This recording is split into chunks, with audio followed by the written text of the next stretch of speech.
행군나팔 중정단 찬양 잘해서 감사합니다.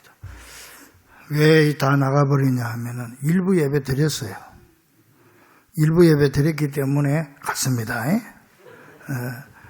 예, 찬양만 하고 가는가 그렇게 생각하지 마시고. 어젯밤에 참 이태원에서 할로윈데이 축제한다고 하다가 10대, 20대 그 애들이 아까 일부 예배 때는 149명인데 지금은 2명 더 늘어가지고 151명이 죽었어요. 그리고 80몇 명이 지금 중경상을 입고 있는데 참 안타까운 일입니다.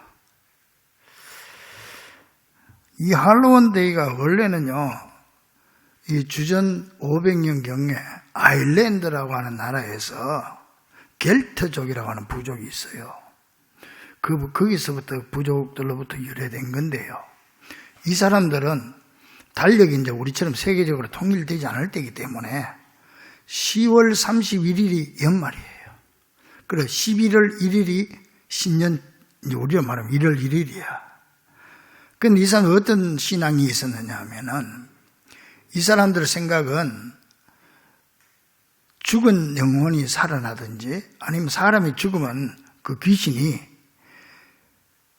산 사람 몸속에 들어가가지고 1년 동안 거기서 같이 살다가 자기 사후세계로 간다는 거야. 이런 이제 미신적인 믿음이 있었어요, 이 사람들. 그러니까 1월 1일 날 딴 사람 속에 들어간단 말이야. 이 사람들이 이제 10월 31일에 그 귀신 내 속에 못 들어오게 하려고. 귀신보다 더 센 변장을 하는 거예요. 막 귀신 흉내를 내고 막 탈을 쓰고 말이지. 이래가지고 그 귀신이 내 속에 못 들어오도록 하는 행사가 그게 할로윈데이예요, 그게. 그걸 막 집 앞에도 막 귀신 만들어 세워놓고 말이지. 막 그렇게 합니다. 근데 이게 왜 이게 우리나라에 이런 것까지 들어와가지고 이게 사실은 귀신 축제예요, 귀신 축제. 우리 젊은이들을 이렇게 현혹을 시키는지 모르겠어요. 그리고 무턱대고 그렇게 막 따라가는 거 아니에요. 무슨 데이 해가지고 장사꾼들이 장사하려고 말이에요. 특히 할로윈데이 같은 거는 이거 우리 믿는 사람들은 그런 데 가면 안 돼요. 우리 교회에는 이태원 간 사람 없죠? 아직 한 사람도 보고를 내가 못 받았습니다. 참, 이게 큰 걱정입니다. 이게 지금 미국 교회들도요, 이걸 지금 막으려고, 제가 뉴저지에 집회 갔을 때도 이 할로윈데이 날에 갔는데, 이 교회 있고 저 밑에 이제 동네가 있는데, 또 미국엔 동네마다 그 광장이 있어요, 광장이. 아이고, 밤새도록 모여가지고 할로윈데이 한다고요. 우리말로 하면 북치고 깽가리치고 마이크 들고요. 밤새도록 차 타고 막 돌아다니고 예배를 못 보겠더라고. 미친 듯이 그렇게 다닌다고. 그러니까 지금 미국에도 교회들이 이 아이들을 할로윈데이에 참석 안 시키려고. 그냥 할로윈데이에 일부러 막 아이들 다 교회로 끌어모아가지고 교회에서 먹을 거 주고 사탕 주고 이제 이것들이 아이들이 이제 이 하나 행사가 돼가지고 막 탈 쓰고 이래가지고 집마다 가서 문 두드리면은 귀신 왔다고 집에서는 그냥 아이고 우리 집에 귀신 오지 마십시오 해가지고 캔디 사탕을 주면 그거 받아 먹고 또 딴 집에 가고 이제 그게 이제 아이들은 그 재미로 하는데 이제 그런 뜻이 있다고요, 그게. 그래서 우리는 그런 걸 잘 알고 우리 믿는 아이들은 그런데 참석을 안 시켜야 돼요. 근데 이게 목사들이 잘못이지. 그런 교육을 해야 되는데 나부터도 뭐 교육을 안 하니까 우리 교회는 다행히 한 사람도 청년들이 간 사람이 없다고 내가 우리 청년회 목사님한테 보고를 받았습니다만은 예수 믿는 아이들이 귀신 축제 가가지고 그런 참변을 당하면 어떻게 되겠습니까? 참 안타까운 일입니다. 그리고 그 아이들이 10대, 20대 아이들이 그 뜻이나 알고 갔겠어요? 그냥 헝청거리는 맛에 그냥, 이태원에 그냥, 골목길 복장. 그게 10만 명이 모였다니까, 어떻게 됐겠습니까? 거기 깔려 다 죽은 거 아니에요. 참, 안 좋은 겁니다. 우리는 우리 자녀들을 신앙을 잘 키워야 됩니다. 믿습니까? 정신 바짝 차리고 내 자녀들을 키워야 돼요. 내버려 둔다고 그냥 되는 거 아니에요. 물가에 내버려 둔다고 수영 선수 절대 안 됩니다. 물가에 내버려 두면 개 헤엄은 쳐. 그런데 수영 선수는 못 돼요. 수영 선수 되려면 정식으로 수영을 가르쳐야 돼요. 마찬가지로 여러분 자녀들도 정식으로 예배를 가르치고 정식으로 하나님을 가르치고 교회 생활을 가르쳐야 되지. 그냥 내버려 두면요 개 헤엄밖에 못 친다고. 예배 선수는 못 된다 이 말이에요. 그래서 제가 지난 10월 한 달 동안에 이제 코로나도 어느 정도 지나갔으니까 우리 예배를 살리자. 그래서 지난 4주 동안 예배에 대해서 여러분 집중적으로 설교를 했습니다. 기억하십니까? 예배는 항상 우리의 대상이 하나님입니다. 하나님한테 맞춰서 드려라. 하나님은 어디에 신경을 쓰시느냐? 예배 드리는 시간, 장소, 방법 세 가지. 하나님이 정한 시간에 예배를 드려라. 그리고 하나님이 원하는 장소에서 예배 드려라. 교회지요. 여러분 완전 그 자리가 하나님이 원하는 장소에 하나님 어디나 계시지만은 그리고 예배를 드릴 때 하나님의 방법으로 드려라. 그래서 예배 모든 순서 이게 다 그냥 짜지는 게 아니고 성경에 의해서 다 그렇게 짜져 있는 거예요. 그래서 하나님 앞에 이런 올바른 예배, 하나님이 인정하는 그런 예배, 하나님이 원하시는 예배를 드릴 때 욥처럼 우리가 삶이 회복되는 역사가 일어나고 또 아브라함처럼 하나님의 축복받는 그런 역사가 일어납니다. 믿습니까? 그래서 예배를 살려야 돼요. 그런데 문제는 교회 안에서는 정말 예배가 중요한가 보다. 그런데 밖에 나가버리면 다 잊어버린다는 거예요. 밖에 나가서는 까마득하게 옛날하고 똑같아. 그러면 예배를 좀 횟수를 늘리고 나 오후 예배 안 드렸던 사람이 이제 오늘부터 오후 예배 드려야 되겠구나. 수요일 예배도 나와야 되겠구나. 심야 기도회도 가야 되겠구나. 이런 마음을 가지고 실천해야 되는데 이 한국 교회 교인들 문제가 뭐냐 하면은 머리로는 깨닫는데 실천이 없어요. 행동하고 연결이 안 돼. 여기서 나가면 그만이야. 여기서는 맞다고 아멘 하는데 밖에 나가면 들리는 거예요. 그래서 이게 연결을 시켜야 돼요. 연결을. 교회 안에서 드린 예배를 가지고 여러분의 삶의 현장으로 가져와야 돼. 여러분 가정으로 가져가고 여러분 직장으로 가져가고 여러분 일터로 여러분 삶 전체에 이 교회 예배와 연관시켜. 그게 바로 뭐냐? 산제물이고 산제사고 그게 바로 영적 예배다. 믿습니까? 이런 성도를 되기를 간절히 축원합니다. 제가 몇 해 전에 전라도 남원에 집회를 갔어요. 남원.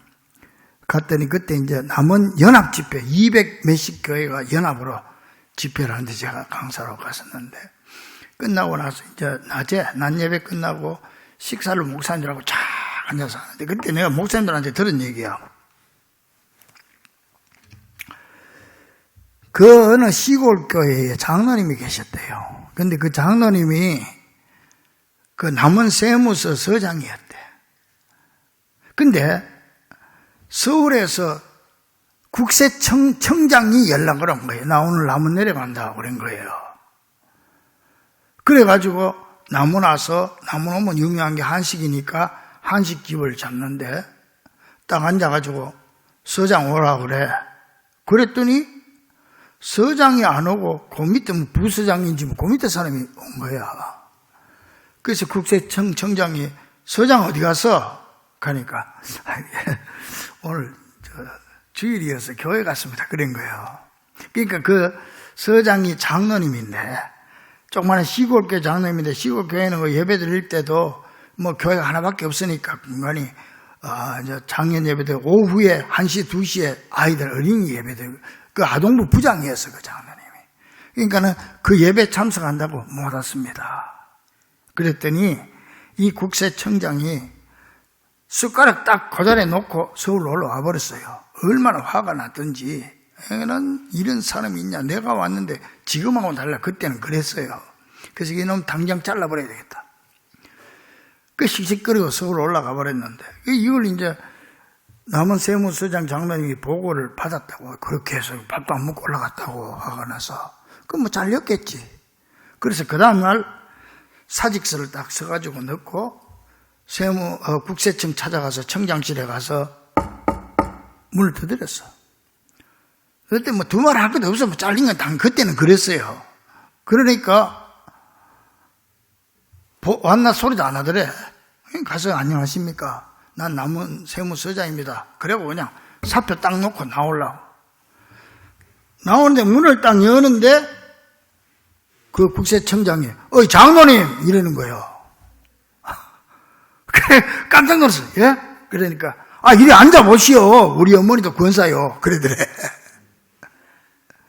그래 이제 앉았더니 하는 얘기가 이 양반이 남원에서 올라와서 화가 났어요. 월요일날 아침 식사를 하잖아요. 이제 어머니 권사님이랑 같이 식사를 하면서 이제 그 얘기를 해서 이 나쁜 놈이 있나 말이야. 내가 갔는데 코빼기도 안 보이고 말이지. 뭐 교회 간다고 말이지. 뭐 이제 이랬더니 그 어머니 권사님이 그 아들 청장 손을 잡고 야야 그러지 마라. 그래 믿음 좋은 장로님 네 건드리면 네 모가지 날아간다. 어? 네가 그런 사람 손대면 네가 죽는다. 너 그러지 마라. 얼마나 겁을 줘놨던지. 할렐루야. 그 잘렸겠어 안 잘렸겠어. 여러분 우리가 예배 드린다고 주님 앞에 드리는 시간과 물질과 내 모든 일들은 절대 허사가 아닙니다. 하나님이 책임져 주십니다. 할렐루야. 믿습니까? 그래서 주님 앞에 맡기고 주님 앞에 나오는 거예요. 내가 가지고 있는 이 문제를 주님 손에 올려놓으면 내 문제가 아니고 주님 문제지만은 내가 끌어안고 있으면 내 문제가 되는 거예요. 그러니까 주님 앞에 맡기고 예배 나오는 거예요. 나오면 주님이 그 뒤처리는 주님이 해주시는 거라. 믿어지면 아멘 하세요. 그래서 우리가 어떻게 하든지 예배를 살려야 여러분이 복받고 여러분이 복받아 여러분 자녀들이 복받는 거예요. 하나님의 축복은 대를 이어 내려가는 축복이에요. 믿습니까? 여러분 명문가정이라고 그러면 뭐 세계적으로 우리가 존 F 케네디 가정을 명문가정이라 한 가정에서 막 대통령이 막 몇 살 나오고 이러니까. 근데 나는 그렇게 생각하지 않아요. 이 케네디 할아버지가요 영국 대사로 있으면서 그때 영국에 한창 술 때문에 문제가 생겨가지고 영국이 금주령을 내린 적이 있어. 그래 이제 그러니까 막 국민들이 막 술을 못 먹어서 환장하는 거야.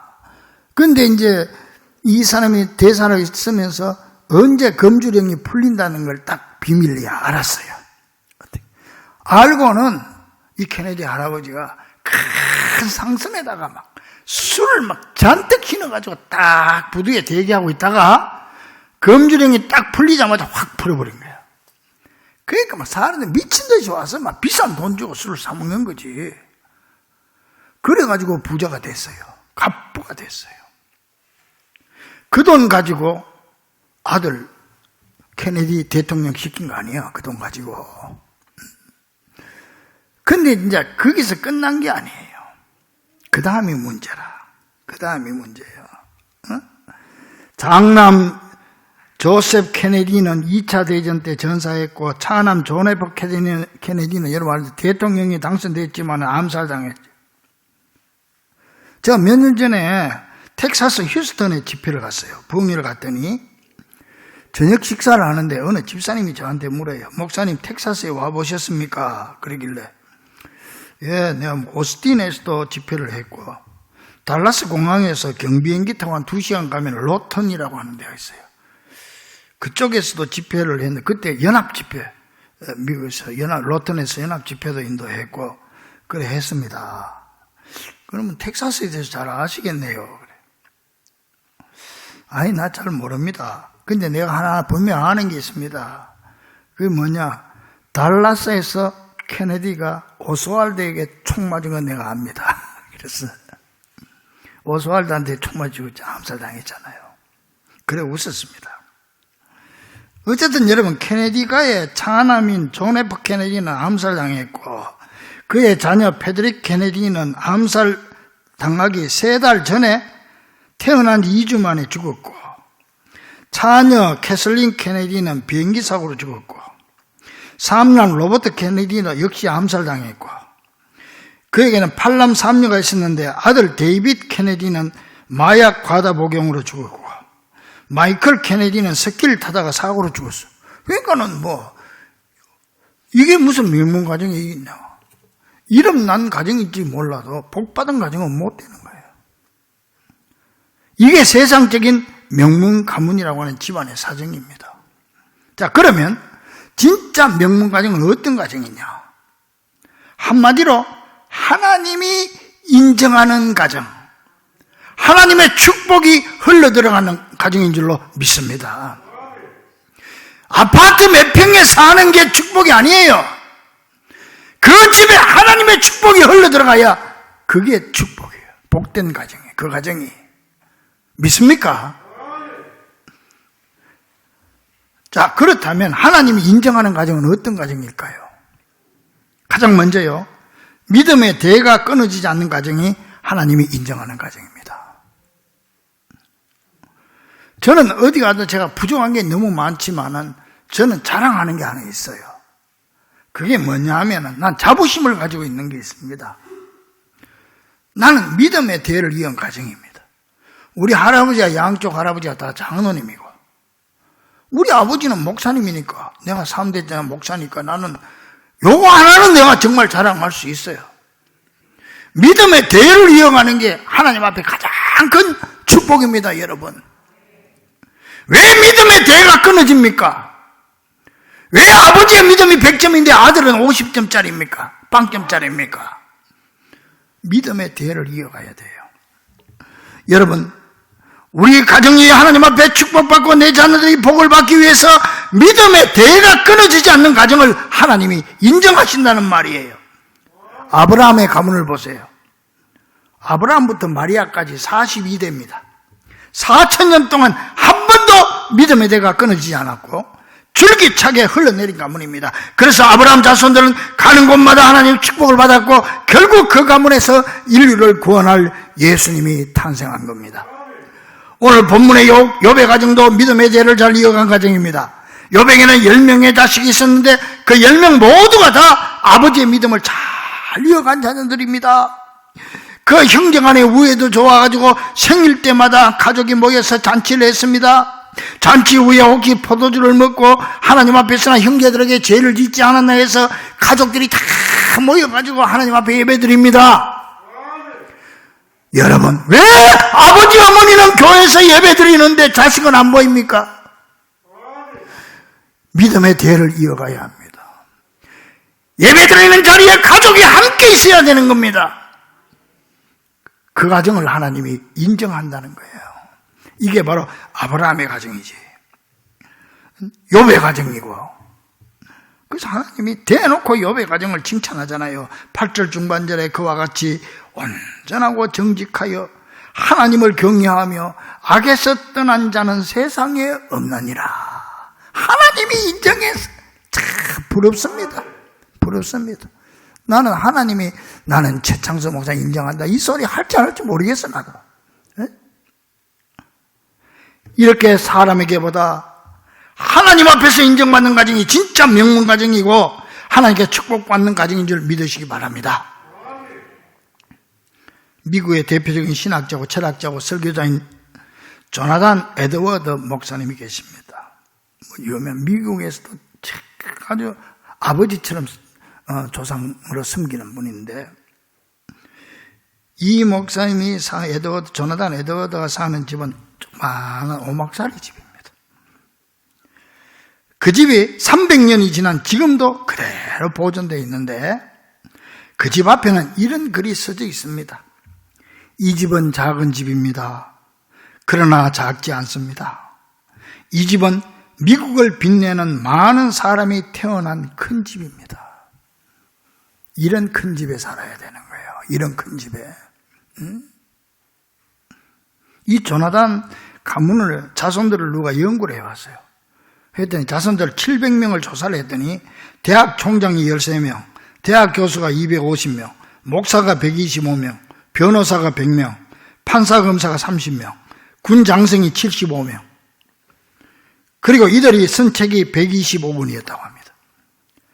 여러분의 가정이 이렇게 믿음의 대가 끊어지지 않으므로 하나님께 인정받아서 하나님의 축복이 대대로 이어지는 여러분 가정이 되기를 간절히 축원합니다. 여러분 대에 와가지고 끊어지면 되겠습니까? 믿음의 대가 끊어지고 하나님의 축복이 끊어지면 되겠습니까? 우리가 여기에 신경을 써야 되는 거예요. 그 다음에 거룩한 꿈과 영적 비전이 흘러내리는 과정이 하나님 인정하는 과정입니다. 거룩한 꿈, 영적 비전입니다. 성경 최고의 가문은 역시 아브라함 가문인데 하나님께서 아브라함을 택하셨고 앞으로 세상을 구원할 메시아를 보내주겠다고 약속했습니다. 아브라함은 하나님이 주시는 이 꿈과 비전을 가슴에 품고 순종했으며 자손 대대로 그 꿈과 비전을 잃어버리지 않고 하나님이 주신 꿈과 비전을 바라보면서 그 꿈을 아버지가 자식에게, 자식이 손자에게 계속 그 아름다운 꿈, 거룩한 꿈과 영적 비전을 심어주면서 내려갔던 가정입니다. 그 가정에서 메시아가 탄생한 거 아닙니까? 창세기 26장 12절 13절 아브라함의 아들 이삭이 그 땅에서 농사하여 그 해에 100배나 얻었고, 여러분 성경에서 100배 얻었다고 하는 최고의 축복을 말해요. 예수님도 30배, 60배, 100배 축복이라고 그랬잖아요. 그리고 여호와께서 복을 주심으로 그 사람이 장대하고 왕성하여 마침내 거부가 되었더라. 그런데요, 하나님이 이 이삭을 이렇게 축복하신 이유를 보면은 창세기 26장 24절에 보니까 내 종 아브라함을 위하여 내가 너와 함께 있어 내게 복을 주어 내 자손이 번성하게 하리라. 내 아버지 아브라함 때문에 내가 너한테 복 준다. 믿습니까, 여러분? 그렇다면 여러분, 우리네 가정은 하나님이 주신 거룩한 꿈과 비전이 흐르고 있습니까? 아니면 세상적인 욕심이 흐르고 있습니까? 하나님의 거룩한 목표가 흐르는 가정입니까? 세속적 목표가 흐르는 가정입니까? 여러분은 자녀들에게 무슨 꿈과 비전을 심어주고 있습니까? 세상 욕심입니까? 영적 비전입니까? 여러분은 여러분의 자녀를 위해서 무엇을 기도하고 있습니까? 영적인 비전을 위해서 기도합니까? 세상적인 출세를 위해서 기도합니까? 부모가 먼저 하나님이 주신 거룩한 꿈과 영적 비전을 가슴에 품고 자녀들에게도 그 영적 비전, 신앙적인 꿈을 물려주는 가정을 하나님은 인정하시고 반드시 그 꿈과 비전을 이루어주실 줄 믿으시고 아브라함 가정처럼 욥의 가정처럼 여러분 때문에 자녀들이 복받는 귀한 성도들이 되기를 주의 이름으로 간절히 축원합니다. 또한 어떠한 어려움에도 꺾이지 않는 가정을 하나님은 인정하십니다. 오르막이 있으면 반드시 내리막이 있고 성공할 때가 있으면 실패할 때가 있는가 하면 맑은 날이 있으면 흐린 날도 있는 겁니다. 중요한 것은 우리 아무리 예수를 열심히 믿어도 맑은 날, 흐릴 날을 내 마음대로 할 수 없고 오르막, 내리막을 내 마음대로 할 수 없어요. 누구나 다 있는 거예요. 근데 중요한 건 뭐냐? 어떤 경우에도 꺾이지 않고 아무리 흔들려도 포기하지 않는 사람을 하나님은 인정하시고 결국 성공의 길로 인도해 주신다는 거예요. 흔들리지 않고 피는 꽃은 없기 때문입니다. 욥을 보세요. 그야말로 말로 표현할 수 없는 고난 속에서도 끝까지 하나님을 붙잡고 하나님만 바라보았기에 결국은 갑절의 축복을 누리는 전설적인 인물이 된 거 아닙니까? 그래서 욥기의 결론은 여호와께서 욥에게 이전 소유보다 갑절이나 주신지라. 그리고 자녀들도 10명으로 회복시켜 주셨더라. 할렐루야! 탈무드에 나오는 얘기 중에 이런 얘기가 있어요. 어느 날 좋은 날씨 좋은 날 좋은 가문에서 태어난 여우하고 나쁜 가문에서 태어난 여우가 둘이 만나서 대화를 하는데 이 좋은 가문의 여우가 자기 가문 자랑을 막 하니까 이때 나쁜 가문의 여우가 말합니다. 어이 자네 가문은 네가 마지막이야. 그러나 우리 가문은 내가 시작이야. 이제부터 나는 우리 가문을 좋은 가문으로 만들 거야. 그래서 잔 프레더 아들러는 말했습니다. 훌륭한 사람은 마이너스 요소를 플러스 요소로 바꿀 능력이 있는 사람이다.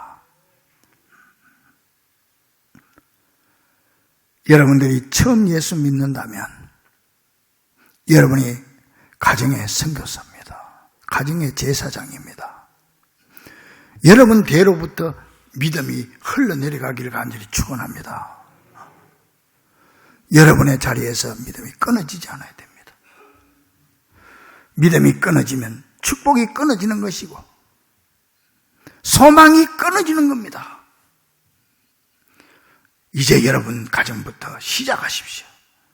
내 믿음이 자녀들에게 내려가야 됩니다. 그래야 하나님이 인정합니다. 하나님께 인정받아야 축복받는 거 아닙니까? 사랑하는 성도들이여, 흔들리지 않고 피는 꽃은 없습니다. 문제는 끊기지 않는 것입니다. 아브라함이 그랬고 욥이 그랬고 사도 바울이 그랬습니다. 예수님도 십자가 후에 부활을 하셨습니다. 따라서 십자가 없는 부활은 없습니다. 그러므로 우리 믿음의 사람들은 흔들릴수록 더 강해지고 십자가 후에 반드시 부활이 있음을 굳게 믿는 사람들입니다. 갈수록 나아지는 여러분 가정 되기를 간절히 축원합니다. 그것 붙잡고 기도해야 돼요. 갈수록 예배도 더 잘 드리는 자녀들이 돼야 되고, 갈수록 11조도 더 많아지는 자녀들이 돼야 되지. 갈수록 꺾이는 가정이 되면, 쪼그라들고 오그라드는 가정이 되면 되겠습니까? 우리 교회 어느 장로님은요, 이제 매월 헌신 예배 때, 헌신 새벽 기도에 내일 모레 그 서원 기도를 써내잖아, 봉투에. 몇 년째 지금 똑같은 기도 제목을 써내는 장로님이 계세요. 믿음의 대회를 잘 이어가고 믿음의 유산을 잘 물려주는 가정이 되기를 원합니다. 저는 새벽마다 여러분들 봉투를 보면서 내가 그 글 보면서 아버지, 우리 이 장로님 가정 믿음의 대회를 잘 이어가고 믿음의 유산을 물려주는 가정이 되기를 원합니다. 기도합니다. 그래 보니까 또 그 가정이 그렇게 돼가는 것 같아. 돼가는 것 같아. 아들이 얼마나 믿음이 좋은지. 아버지 엄마보다 믿음이 더 좋아. 더 좋아져야 돼요. 더 좋아져야 돼요. 그래 하나님이 더 큰 복을 받는 거예요. 여러분들도 이번 화요일 날 다 나와서 전해주세요. 내가 기도해 드릴게요. 응? 목사가 새벽마다 여러분 자녀들 위해서 봉투를 들고 기도해 준다는데 왜 기도를 안 내는 거예요? 도대체 믿음이 있는 거예요? 없는 거예요? 하나님은 우리의 그런 기도를 아름답게 보십니다. 할렐루야. 사랑하는 우리 중가족들이여, 우리 성도들의 가정은 사람이 보기보다 하나님이 인정하는 가정이 될 수 있기를 바랍니다. 나 때문에 자녀들이 복받는 가정이 되기를 바랍니다. 그러기 위해서 믿음의 대가 끊어지지 않는 가정, 거룩한 꿈과 영적인 비전이 흘러내리는 가정, 아무리 흔들려도 욥처럼 꺾이지 않는 가정이 되어서 우리 하나님께 욥처럼 인정받음으로 아브라함의 축복이 여러분의 축복이 되고, 이삭의 축복이 우리 자녀들의 축복이 되며, 욥의 축복이 우리 모두의 축복이 될 수 있기를 죽음에서 부활하신 우리 주 예수 그리스도 이름으로 간절히 축원합니다. 기도하겠습니다.